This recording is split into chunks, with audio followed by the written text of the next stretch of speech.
Assalamualaikum warahmatullahi wabarakatuh. Alhamdulillah wa kafa. Wassalatu wassalamu ala sayyidil istighfar wa ala alihi wa sahbihi wa man wala.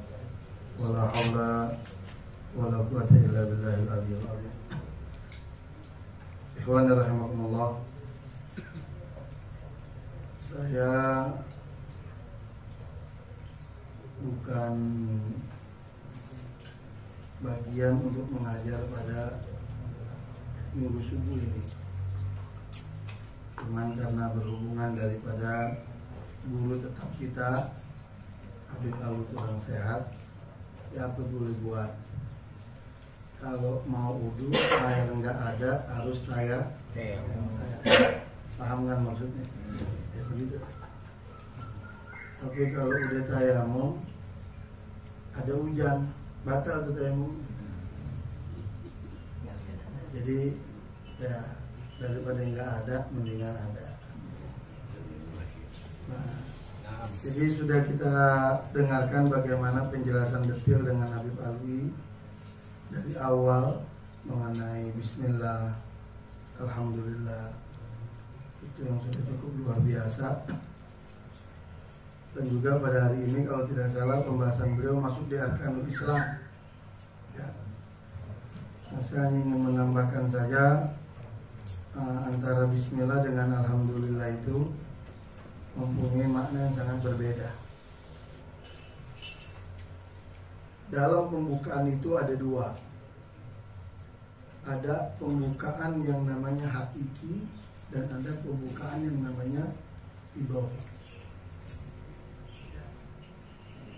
Kalau pembukaan hakiki itu setiap karangan kitab yang ditulis atau setiap pembicaraan seseorang yang diawali dengan Bismillah, itu namanya dia melakukan karangannya, tulisannya, ucapannya dengan pembukaan hakiki ya.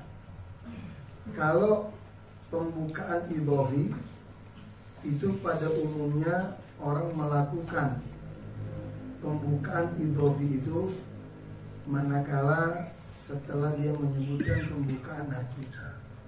Jadi ada Bismillahirrahmanirrahim, dia lakukan pembukaan hakiki. Kemudian Alhamdulillahirrabbilalamin, ini pembukaan idhofi. Dan mengenai hukum pun punya hukum tersendiri. Bismillah itu hukumnya ada 5. Syarat membaca Bismillah juga ada 3, mungkin sudah dibahas ya. Alhamdulillah itu rukunnya ya, Alhamdulillah hukumnya itu ada 5. Mungkin juga sudah dibahas dengan Habib Alwi ya. Nah ini setelah Bismillah, Alhamdulillah, lalu di situ ada pembahasan pasti. Setiap kitab itu ada pembahasan wa ala alihi wa sahbihi. Jadi nggak ada tuh, kagak ada orang mengarang kitab tidak disebutkan di dalam karangannya itu wa ala alihi wa sahbihi. Itu mustahil. Kalau sholat saja tidak berselawat kepada Nabi, sholatnya nggak sah ya. Kaman la sholatalah. Jadi kalau kita tahiyat akhir tuh kita tidak baca Allahumma sholli ala sayyidina Muhammad wa ala ali sayyidina Muhammad. Ada riwayat yang mengatakan kalau kita mengucapkan Allahumma sholli ala sayyidina Muhammad itu cukup. Yang wajib ini. Ya, cuman pelit banget. Kenapa nggak ditambahin wa ala ali? Nah, ini jadi pengarang kitab itu selalu ada. Makanya Sayyidul Walid Al-Habib Abdurrahman As-Sajjal Bukit Duri, beliau tuh bisa pembahasan wa ala alihi dan keluarga Rasul serta sahabat ya, itu bisa dibahas itu. Kalau pengajiannya seminggu sekali bisa berminggu-minggu nggak selesai. Karena kenapa? Akhir zaman nanti, khususnya di zaman kita sekarang ini, itu orang sedikit sekali yang mau mengkaji apa arti daripada wa ala alihi wa sahbihi. di sini saya ingin jelaskan singkat saja. Wa ala alihi, keluarga itu ada beberapa tafsir, ada beberapa makna. Ada makna secara umum dan ada makna secara khusus. Arti keluarga itu ada dua. Kalau secara umum itu kullu mu'min taqi, setiap mukmin yang bertakwa itu adalah keluarga daripada Rasulullah. Ini secara umum.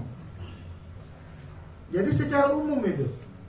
Ya, makanya dilihat dari kalimat la ilaha illallah Muhammadan Rasulullah.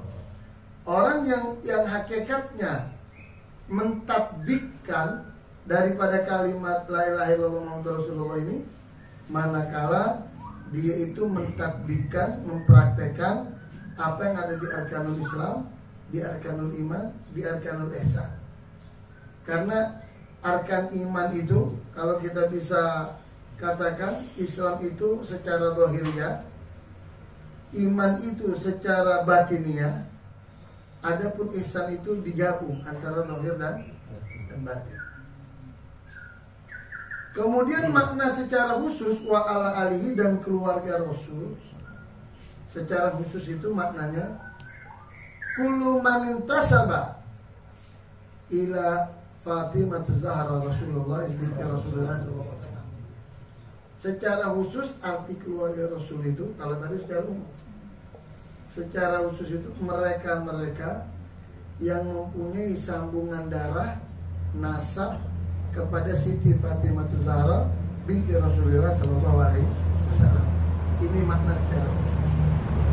Oleh karena itu, di hari kiamat nanti ada beberapa pintu untuk orang masuk ke surga. Ada babur rayyan khusus untuk orang yang hobinya, gemarnya puasa. Itu orang yang gemarnya puasa, di hari kiamat ada pintunya khusus, namanya babur rayyan. Ada juga pintu yang disiapkan di sana, tidak boleh dimasuki pintu tersebut kecuali pintu tersebut yang masuk Rasulullah bersama dengan anak cucunya dan dengan keturunannya.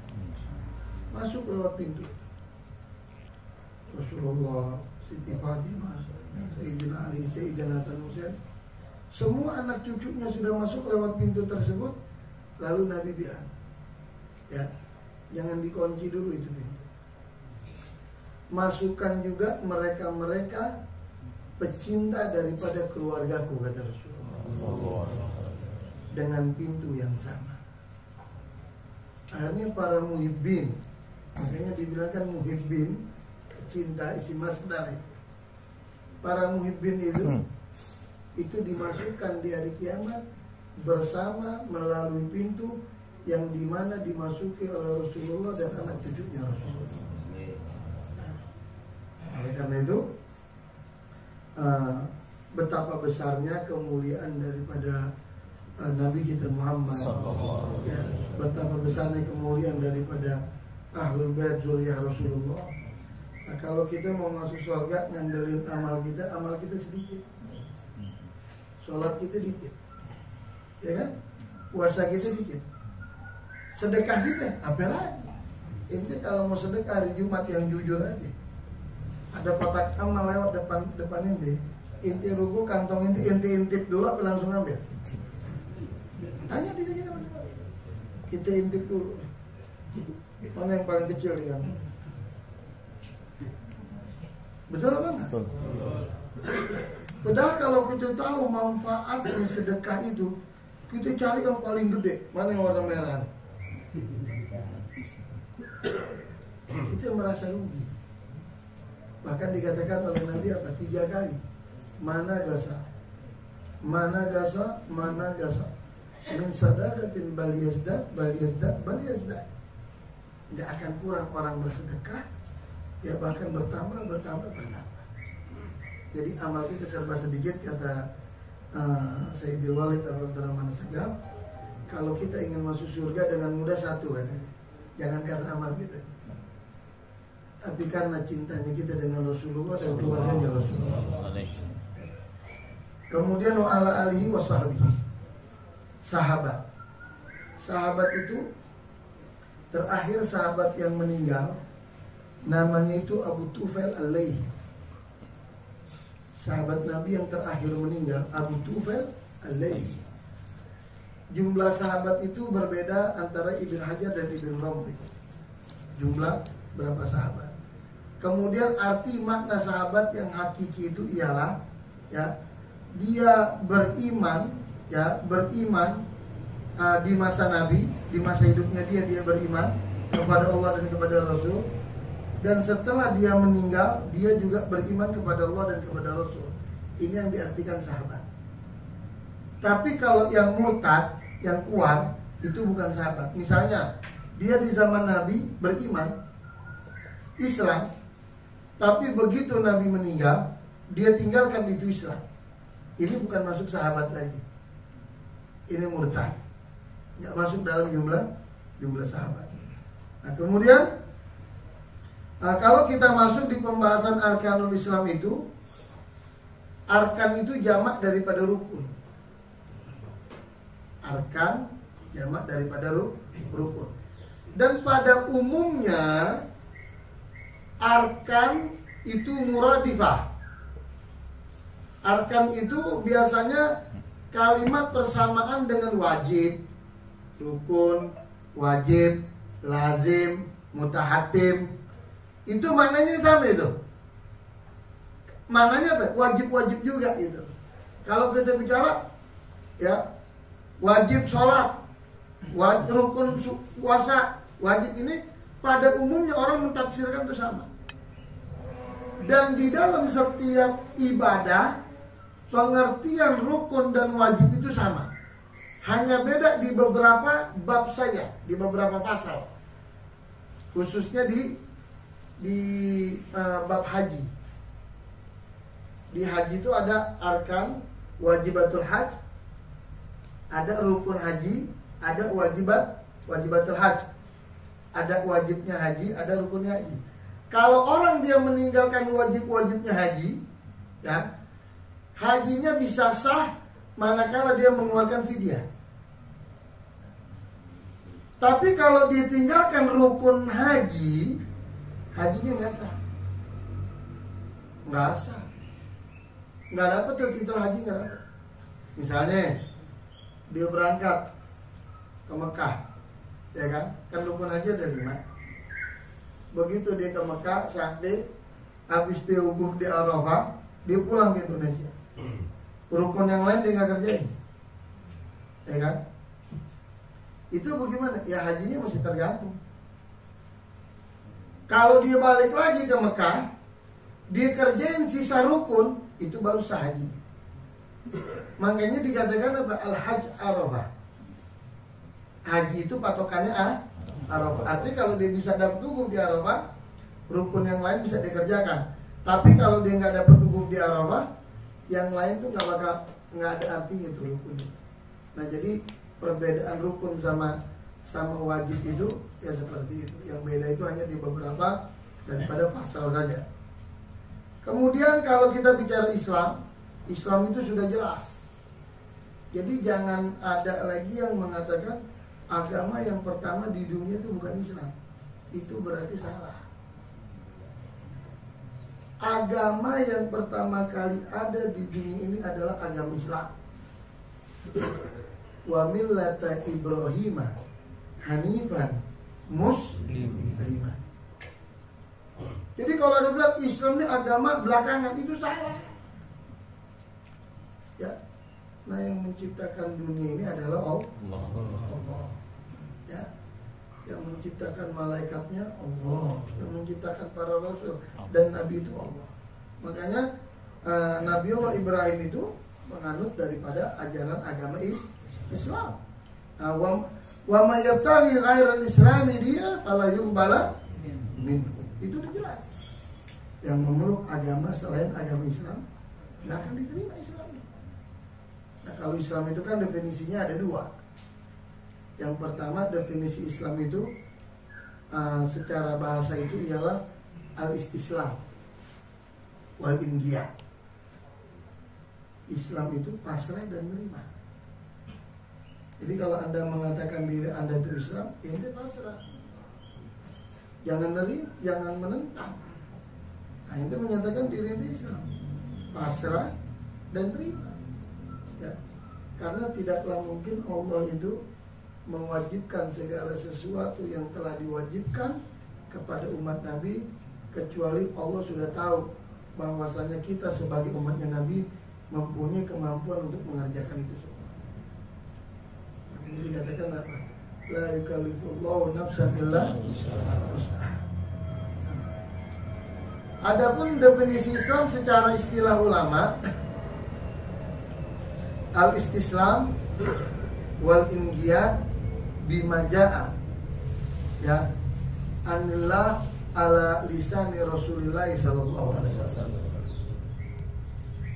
Definisi Islam secara istilah ulama ialah pasrah dan menerima atas apa-apa yang didatangi oleh Allah melalui lisan Nabi kita Muhammad SAW. Jadi ente mau tahu aturan Allah dari mana tahu? Dari batu. Ente mau tahu aturan Allah dari mana? Dari pohon. Kita bisa tahu aturan Allah itu semuanya dari Nabi kita Muhammad. Nah, kalau kita itu Islam, pasrah dan menerima atas apa yang diwajibkan oleh Allah, yang diperintahkan oleh Allah, yang mana datang perintah itu semua melalui Nabi kita Muhammad. Ada orang bilang, Habib, itu perintahnya langsung dalam Al-Quran.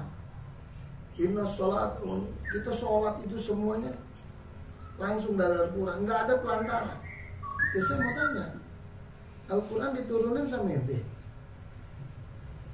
Ente langsung diwajibin puasa sama Allah, diwajibin zakat sama Allah dalam Al-Quran, diwajibkan sholat oleh Allah dalam Al-Quran.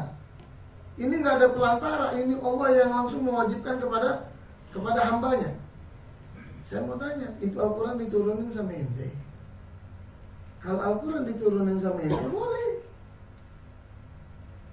Kita bisa tahu ini semua dari mana? Dari Nabi kita Muhammad.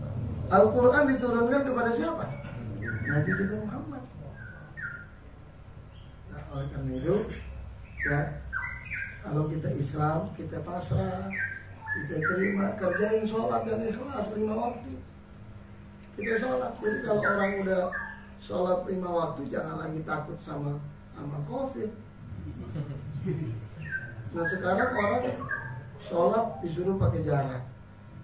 Ini kan aturan manusia untuk kesehatan, untuk menghindari COVID. Tapi kalau Nabi perintahnya untuk apa? Istawu shalah, tagarabu, watarasu, wa'tadilu. Rapatkan soft, luruskan. Ente mengikuti perintah Nabi apa perintah manusia? Nah, oleh karena itu, kalau kita punya keyakinan yang kuat, Pak, punya keyakinan, coba kita lihat ulama-ulama yang ada di Yaman sana, secara khusus di Tarim, ya, itu mereka aktivitas seperti biasa, santri apa seperti biasa, karena yang namanya virus itu ya memang sudah ada. Tapi kalau kita punya iman, insya Allah imun kita bisa mengalahkan daripada virus yang akan masuk ke tubuh kita, yang ada di tubuh kita. Nah, mungkin itu saja tambahan saya sedikit daripada kajian yang dilakukan oleh Habib Alwi. Mungkin nanti akan ada diteruskan oleh Habib Alwi kalau beliau sudah aktif kembali. Cuma saya ingin sampaikan juga, ini kitab luar biasa. Ini kitab Ar-Risalatul Jami'ah, ini kitab luar biasa. Jangan kita lihat tipisnya di kitab. Saya dulu zaman Habib Hasan bin Abdullah bin Umar Syafi'i, almarhum itu fotonya Habib Hasan. Kira-kira tahun 97, 96. Waktu itu kita sudah belajar kitab Zubat. Waktu itu kita halakoh kita itu kajian fikihnya kita sudah belajar kitab Zubat. Lalu sekali waktu gurunya ini entah nggak ada, Habib Hasan datang langsung. Habib Hasan Syadili beliau datang, duduklah di halakoh kita. Duduk di halakoh duduk. Habib Hasan bilang, siapa yang megang kitab fikih yang paling kecil, yang paling rendah? Ya, ini kan Risalatul Jami yang mana yang punya? Ini kan kitab dasar. Kata Habib Hasan, ayo kita baca ini. Nah, sebagian yang hadir ya termasuk saya juga. Ya, yang hadir sebagian dulu. Kita ini sudah baca kitab Zubat, sudah baca kitab Fathul Mu'in. Kok kita baca kitab Risalatul Jami'ah lagi? Kitab yang paling dasar bikinnya. Mungkin ada perasaan begitu di hati kita. Lalu habis baca, Habib Hasan bilang, jangan Anda remehkan kecilnya kitab daripada karangan Habib Ahmad bin Zain al-Habsyi. Kitab kecil ini bisa mengalahkan kitab yang besar. Karena di dalam kitab ini terkandung 3 pembahasan. Pertama masalah tauhid, kedua masalah syariat fikih, yang ketiga itu masalah tasawuf. Ini kitab. Oleh karena itu beruntung betul kitab ini bisa kita baca di Masjid Darul Mustafa, yang mengajarkannya langsung Habib Alwi, ya, alumni yang belajar daripada di Mataram. Nah, mungkin itu